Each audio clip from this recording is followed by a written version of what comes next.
দীর্ঘদিন ধরে কারাবন্দী বয়স্ক ও নারী আসামিদের সাজার মেয়াদ কমিয়ে আনার সিদ্ধান্ত নিয়েছে সরকার। তবে পুরুষ বন্দীদের বিষয়টি এখনো নির্ধারণ হয়নি বলে জানান স্বরাষ্ট্র উপদেষ্টা। এদিকে ফরিদপুরে সড়ক ছেড়ে না দিলে ব্যবস্থা নেওয়ার হুঁশিয়ারি দেন তিনি। দীর্ঘদিন ধরে কারাবন্দী থাকা দণ্ডপ্রাপ্ত আসামিদের সাজার মেয়াদ কমিয়ে আনার সিদ্ধান্ত নিয়েছে সরকার। বিশেষ করে যারা বয়স্ক ও নারী কারাবন্দী রয়েছেন তাদের সাজার মেয়াদ কমানো হবে। সকালে সচিবালয় আইন শৃঙ্খলা সংক্রান্ত কোর কমিটির বৈঠক শেষে এই তথ্য জানান অন্তর্বর্তীকালীন সরকারের স্বরাষ্ট্র উপদেষ্টা।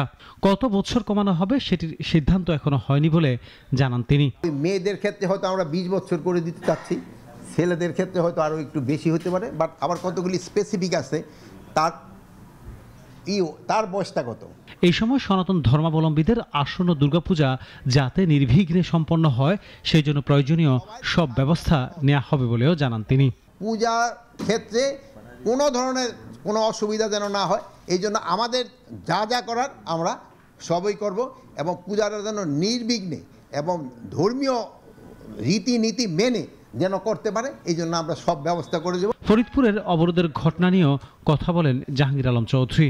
সংসদীয় আসনের সীমানা পুনর্বিন্যাসের পক্ষে বিপক্ষে আন্দোলনের নামে ফরিদপুরে অবরোধ করে সাধারণের ভোগান্তি সৃষ্টি করা হয়েছে জানিয়ে উপদেষ্টা হুঁশিয়ারি দেন, বিকালের মধ্যে অবরোধ তুলে নেওয়া না হলে বল প্রয়োগের মাধ্যমে তাদেরকে সরিয়ে দেওয়া হবে। তাদের যদি কোনো রকমের ক্ষোভ থাকে এটা তারা প্রপার চ্যানেলে জানাবে, কিন্তু এটার জন্য এই জনকে ইসের ভিতরে নিয়ে আসা এটা কিন্তু কোনো অবস্থায় যুক্তিযোগ্য না।